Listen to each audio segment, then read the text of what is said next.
So Fox News' Sean Hannity suggested to witnesses in the Robert Mueller Trump-Russia investigation that they start destroying evidence. And I guess it was sort of joking to make a point about Hillary Clinton, but it's still a really dumb thing to say. And the backstory of this is that Robert Mueller recently asked witnesses to hand over their phones so that investigators could look at conversations that they had had, encrypted messaging and other messaging data. And Sean Hannity said on his program, before you give your stuff to Robert Mueller's team, delete everything off of the hard drive or phone and acid wash them, which he said the Wednesday night on his program. Let's take a look at the video. I don't know. If I advised them to follow Hillary Clinton's lead, delete all your emails, and then acid wash the emails and the hard drives on the phones, then take your phones and bash them with a hammer into little itsy-bitsy pieces, use bleach bit, remove the SIM cards, and then take the pieces and hand it over to Robert Mueller and say, Hillary Rodham Clinton, this is equal justice under the law. How do you think that would work out for everybody who Mueller's demanding their phones of tonight? Now, I'm certain the result would not be the same as Hillary's. Right. This is a crime punishable by up to 20 years in prison. Of course, I get it. He's doing it in a sort of tongue-in-cheek way. Sean Hannity saying, if Hillary got away with it, why not do it yourself? And of course, it's ridiculous. And it's actually not that surprising to hear Sean Hannity give bad legal advice, since after all, he at one point sought out advice from Trump's lawyer, Michael Cohen. And anybody who thinks to get advice from Michael Cohen is not somebody that I would be willing to receive advice from. Yeah, how's Michael Cohen doing right now? Not exactly, too well. Not particularly well. And for everybody who's just focusing on David, it was just a joke. He wasn't being serious. It was really a point about how there's a double standard over how Hillary Clinton was treated. But what about the big picture that everybody's missing, which is unless you have things to hide, why would you destroy evidence anyway, right? Like, in other words, whether or not Sean Hannity is actually telling people to destroy evidence before a federal investigation or satirically making a point about Hillary Clinton, it's only useful to destroy evidence if there is evidence that would be incriminating, which I guess Sean Hannity is considering to be a foregone conclusion here, right? The question is whether he's joking about destroying the evidence or not. There doesn't seem to be any question about the reality that there is incriminating evidence that people might be turning over to Robert Mueller. And if it's simply a witch hunt and there are no crimes that have been committed, nobody would feel the need to destroy any evidence. And that's been basically missing from the reporting on this story. There's also another key word here, okay?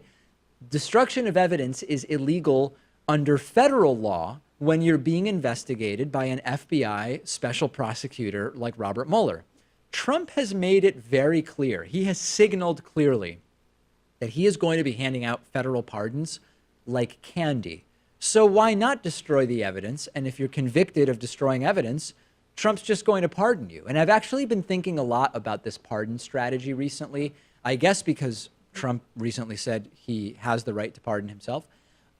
I came to the conclusion that the solution to the pardon fiasco, which is Trump could possibly pardon people that get convicted, the solution is voting in November and then voting in 2020. And what I mean is, if Trump's not president, he can't pardon people, right? This is an investigation that could go on for a long time.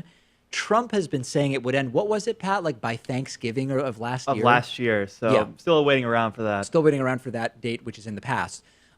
Clearly, this is not ending soon. And these investigations, this particular investigation, could go on long enough that by the time the investigation's over and the indictments start, and if there are actual convictions, Trump could be well out of power by that time. Certainly, if he is knocked out in 2020, even if he stays until 2024, these things can just take a very, very long time. So vote in November to get Republicans out of power in the House and get them out of power in the Senate. Vote in 2020 to get Donald Trump out. And then you don't have to worry about the pardon strategy, assuming, of course, that the next president isn't as deranged as Trump and is willing to just pardon anybody convicted in the entire Trump fiasco, which would not be ahistorical, right? I mean, we have a history of presidents pardoning prior presidents. So who was it that pardoned Nixon? I think it was Gerald Ford. Gerald Ford, yeah. So the best thing you can do is just go out and vote. And I get it. The pardon story is disturbing because it's so depressing to think that there's going to be years of this stuff and political capital tied up in it and taxpayer money correctly tied up in it because there were possible crimes committed, and then that Trump would just pardon his and everybody else's way out of it. I get it. That's really depressing. This is going to go on long enough that if we take back the House and Senate in 2018 and knock Trump out in 2020, he's not going to be in power in order to do those pardons. Yeah, 2018, I'm certainly with you. I don't think the Robert Mueller investigation is going to wrap up by then. 2020, I mean, that's 2.5 years away, so we'll see how long this thing goes. I feel it. like there wouldn't be that sense of catharsis if Trump and his cronies got in trouble after they were out of power. Yeah. In order to really arrive at that sense of justice that I think the public wants, it would have to involve him getting in trouble, getting impeached potentially. While he's president. While he's president. I don't but disagree. We have no control over that. I don't disagree, but I'm just thinking out loud. It doesn't really seem that the Mueller investigation is going to end before the midterm. So that gets us to November of 2018. Let's say that it goes on for another 9 to 12 months beyond that. That gets us to November of 2019, at which point possibly all of the remaining indictments get handed down.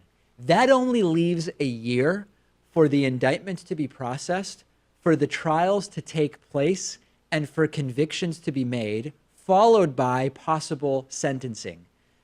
A year's not that much time for that stuff. A lot of these cases go on for multiple years. So I actually don't think it's that unrealistic to think the trials could extend, if there are going to be any. I'm not in a world where I think there definitely will be. It could extend beyond the 2020 election. And all of that controversy could bring out a Trump resignation, or at least a statement that he's not going to seek re-election because he would have no chance and the country would be in total turmoil at that point. I got an email from a viewer saying, to go back to Sean Hannity's joke about destroying evidence, the viewer says, David, don't you realize that Hannity wants to be pulled into Robert Mueller's investigation and to be interviewed? He's been in touch with Michael Cohen. He speaks to Trump reportedly several nights a week. And I actually think that it would be really good for Sean Hannity's career. The truth is that if Sean Hannity can come out and say on his radio show and on his TV show, he now is part of the witch hunt, and because of his honest reporting about Mueller, Mueller is now targeting him, it is instantly a cash cow ratings boom for Sean Hannity. So I don't know that that's what Hannity is thinking, but I agree with the viewer that it would be really good for Hannity's business to be pulled into Robert Mueller's investigation. That would be interesting, but if you play with fire, you can get burned, and it would be pretty tough, I think, for Sean Hannity to remote into his show from prison, from a jail cell. Yeah, that could be pretty difficult. Send me your thoughts about all of this. Was Hannity joking or not? Do you think he broke the law anyway, even if he was joking? There's an article arguing that Hannity did something illegal even by joking about this. And number three, would Hannity benefit from being pulled into the Mueller investigation? I'm on Twitter at @Pakman, and the show is on Twitter at David Pakman Show. Today's episode of the David Pakman Show is made possible in part by Cody, which is an innovative new cryptocurrency and online payment platform that is setting out to revolutionize how we send and receive online payments, the same way that the transportation industry has been innovated by ride-sharing apps, the same way that music and video distribution have been revolutionized by real-time streaming. Cody says that the payment industry is ripe for transformation right now. Cody stands for Currency of the Internet, and they're setting out to make their cryptocurrency, which was designed specifically to be used for payments. That will be the first crypto, if they succeed, used on a widespread mainstream basis for online payments. This will be payment system that can be used by anyone, whether you're a consumer or a business, and regardless of the industry that you're in. Most cryptos fail to meet the everyday needs of average consumers or businesses, and many cryptocurrencies just weren't built with convenient and trustworthy payment as their sort of primary function, and this is the specific niche that Cody is trying to fill with the technology that they've created.